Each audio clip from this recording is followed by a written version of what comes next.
Subject: Ex-wife caught cheating at a bar but begs to stay married. Hey, true story. I never thought I'd be writing into your channel, but after everything that's happened in the last year and hearing some of the other stories you've read, I figured I'd finally share mine. Maybe it helps somebody else. Maybe it just helps me. Either way, thank you for giving men like me a place to be heard. My name's Gary. I'm 38 years old from a small town in North Carolina, and what I'm about to tell you is the story of how I caught my ex-wife cheating at a bar and went completely no contact after the confrontation. No theatrics, no tears, just cold silence, and it drove her absolutely insane. But let me start from the top so you can understand how we even got there in the first place. How we met. I met my ex-wife Amanda back in 2012 at a friend's cookout. She wasn't even supposed to be there. She was tagging along with one of the girls I worked with at the time. I remember she had this big, confident energy about her. One of those women that walks into a space and immediately grabs everyone's attention. Not because she's loud, but because she just knows how to work a room. I was more of the laid-back type, but something about her intrigued me. We hit it off that night, exchanged numbers, and before I knew it, we were talking every day. She was quick-witted, opinionated, a little stubborn, but I liked that. I was raised by strong women, so I didn't mind a woman who spoke her mind. Looking back now, that confidence I admired early on may have just been arrogance and a lack of respect for boundaries. But hindsight's 20/20, right? Dating, marriage, and settling down. Amanda and I dated for about 3 years before we got married. Things were good, for the most part. We had our share of arguments, some heated, some petty, but nothing that made me question her loyalty. At least not in the beginning.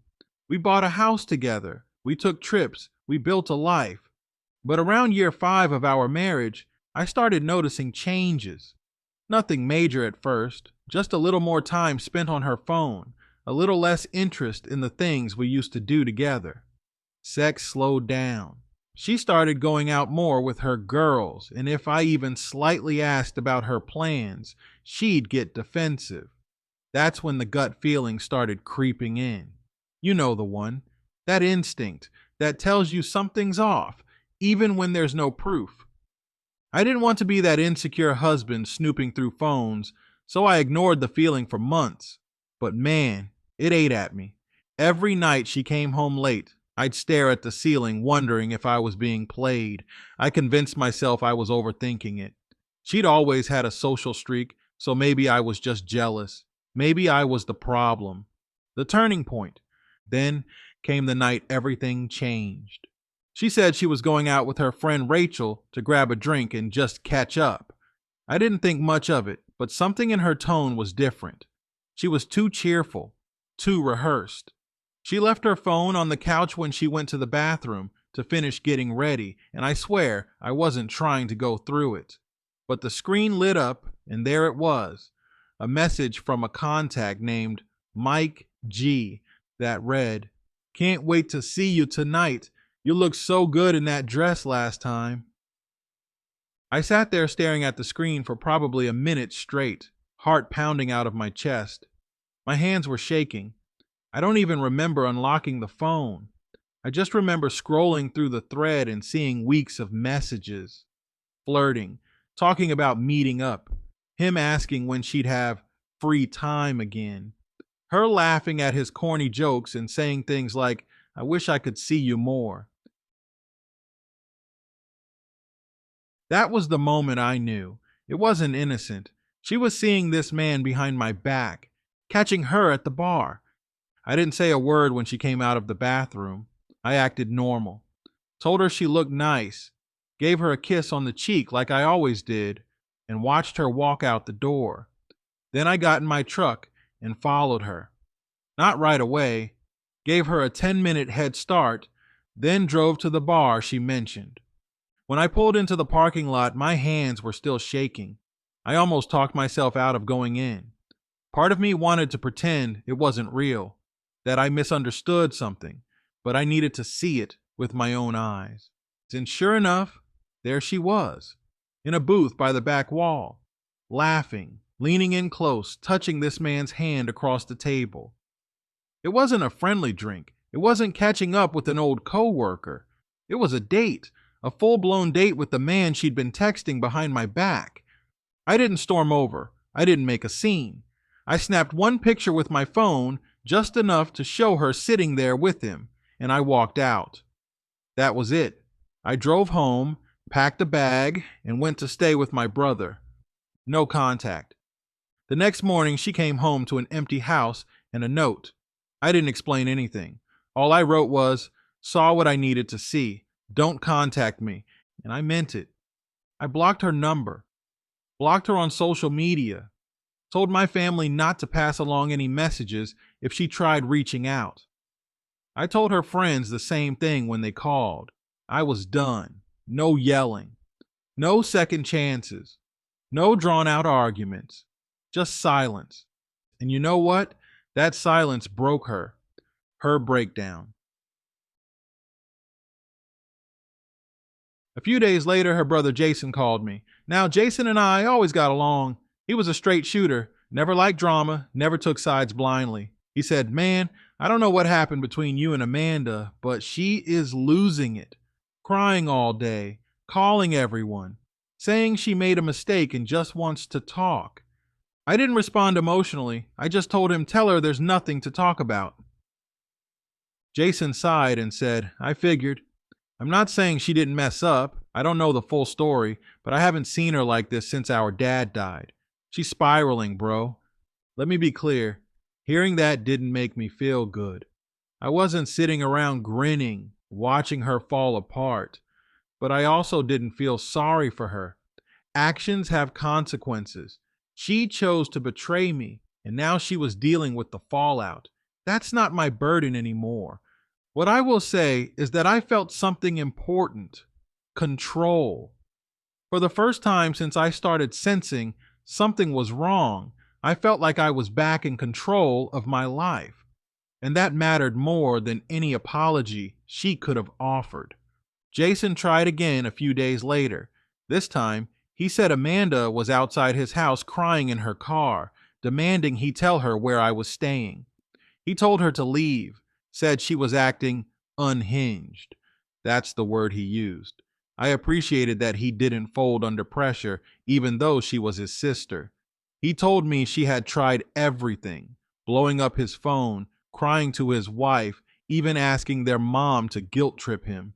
But Jason held his ground. He told me, "Gary, I don't know what she expected to happen. You don't cheat on a man and think you get to cry your way out of it." I respected that. And that statement hit me harder than he knew, because that's exactly what she tried to do. When I didn't respond to her calls or texts, after I unblocked her just long enough to send her a final "do not contact me again" message, she started showing up. The appearances first time was at my job. I work in automotive restoration, run a small shop with a couple guys I trust. She showed up mid-afternoon, just walked right into the garage like we were still married and everything was fine. She had makeup running down her face, like she'd been crying in the car for an hour. Her voice was shaky. She said, "Please, can we just talk? Please, Gary." I didn't raise my voice. I didn't ask why. I didn't cry. I just pointed to the door and said, "You need to leave before I call security."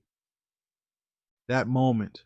That was hard, but it was necessary. My pride, my peace, my boundaries, those were more important than her comfort. She stood there stunned, like she expected me to melt just because she was hurting, like her emotions should override my reality. She walked out crying and I went right back to work. My guys didn't ask questions. They just gave me a nod like, "We got you." And that meant the world to me. The second attempt. A week later, she showed up at my brother's house, pounding on the door like it was some damn movie scene. I wasn't there, but my niece recorded a video of it on her phone and sent it to me. Amanda was screaming, begging, "Just tell me where he is. Please, please, I made a mistake." She was full-blown hysterical. Jason came out and told her straight up, "You need to go. You messed up. He doesn't want to see you. Respect that. She finally left after threatening to hurt herself, which honestly made me pause, but not because I believed her. I paused because I realized how manipulative she really was. If someone threatens to harm themselves just because they can't control you anymore, that's not love. That's emotional terrorism. I called Jason and told him, if she says anything like that again, call her mom or the police. But I'm done. That door is closed. No contact means no contact. People don't understand how hard no contact is unless they've done it. It's not just blocking a number. It's resisting the urge to reply when your phone buzzes. It's seeing an old picture pop up in your camera roll and not letting it break you. It's waking up in the middle of the night remembering the sound of their laugh and still reminding yourself, she chose someone else. But you know what made it easier? Knowing that every time I didn't respond, every time I stayed silent, I was taking a piece of my power back. I was hurt. Of course I was. You don't spend years with someone, build a life with them, plan a future, and just walk away like it means nothing. But I made a decision. She wasn't going to see me bleed. She could know she hurt me, but she was never going to see me crumble. Her biggest punishment wasn't yelling. It wasn't dragging her on social media. It was my peace, my silence, my complete indifference. And that drove her insane. The divorce. I filed for divorce 2 weeks after I caught her at the bar. Quickest decision I ever made. No second guessing, no counseling. I told my lawyer, just make it clean. I don't want anything but my tools in my truck. Amanda tried to fight it at first, said we could work through it. Claimed she never slept with him, which by the way is a lie. I found more messages later with graphic details of what they did and where. But I wasn't interested in the details. The moment I saw her in that bar with him, the marriage was over in my heart. When she realized I wasn't budging, she tried guilt, brought up the memories, the trips, our wedding day. You're really going to throw everything away? She said one day when she managed to get my email address through her brother's wife. I didn't reply. I archived it and moved on. The divorce finalized 6 months later. I signed the papers, didn't attend the hearing. My lawyer handled everything. Aftermath, her unraveling. A few months after the divorce was final, Jason reached out one last time. He said Amanda was not the same. She'd lost weight, stopped going out, was barely working. Said their mom was worried about her mental health. He told me, I know you don't want anything to do with her, but I thought you should know. She's really falling apart. All I said was, she made her choice. He understood. Didn't push it. That was the last time we spoke about her. I don't say this with pride, but I say it with clarity. She needed to lose me. She needed to hit rock bottom. Not because I wanted revenge, but because that's what happens when you destroy something solid with your own selfishness. She didn't lose me because of one mistake. She lost me because of a series of lies, manipulations, and conscious betrayals. I was loyal, faithful, and good to her. I would have taken a bullet for that woman. She replaced me with some dude from a bar, and when the fantasy didn't work out, she came crawling back, but I wasn't there anymore. The version of me that loved her, that version died the night I saw her holding another man's hand in public like our vows meant nothing. Healing on my terms. After the divorce, I went quiet for a while. Didn't date, didn't party, didn't post anything online. I focused on working, lifting, sleeping, and just breathing. You lose yourself in a relationship like that. When you give someone your loyalty, your time, your affection for years, and they toss it away like it's replaceable, it messes with your head. You start questioning everything. Was I not enough? Was it me? Did I miss signs? Was I boring? Did I push her away?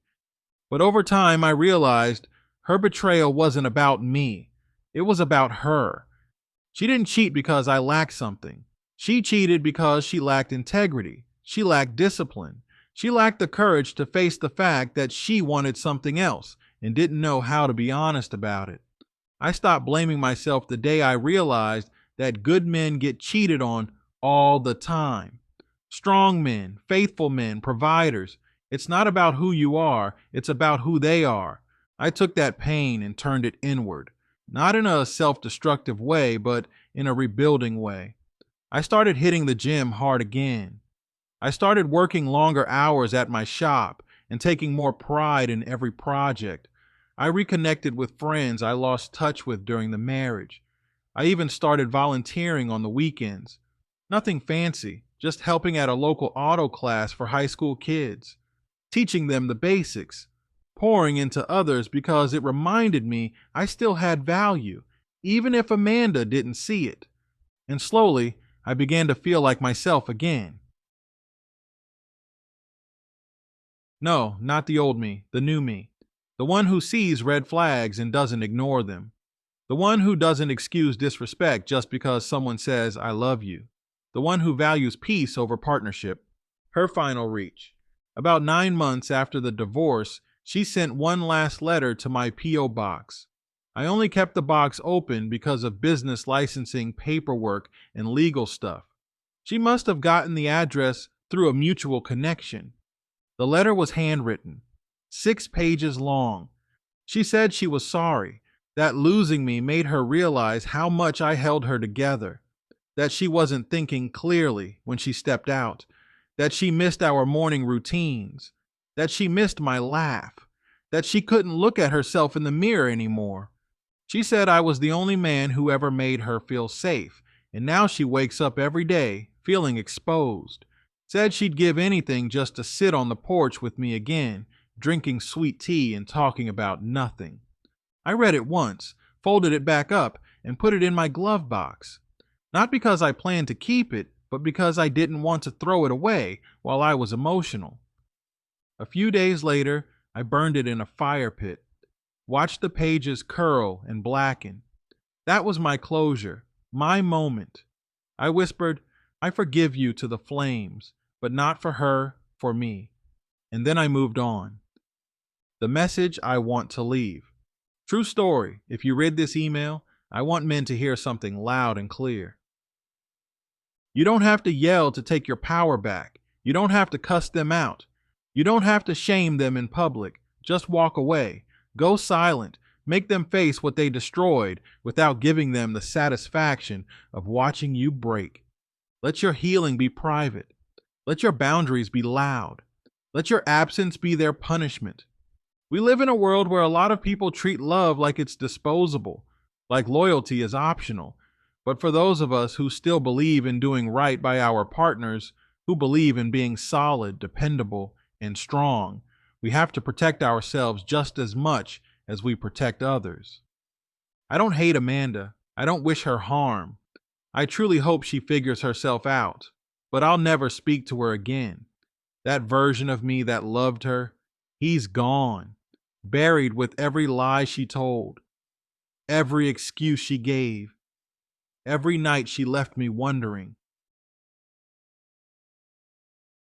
And to any man listening who feels that same pain I felt, check the phone, pull up to the bar, rip the Band-Aid off. Stop hoping the truth is different.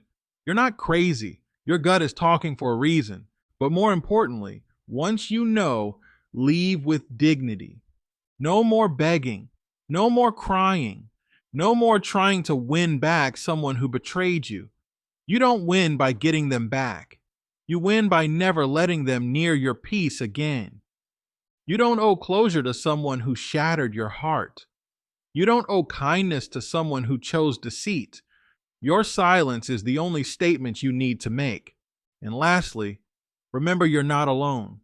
There are thousands of men who've gone through it and come out stronger. I'm one of them, and you will be too. Thanks for reading, True. I appreciate everything you're doing with this channel. Keep being a voice for men who've been through hell but kept walking. Gary.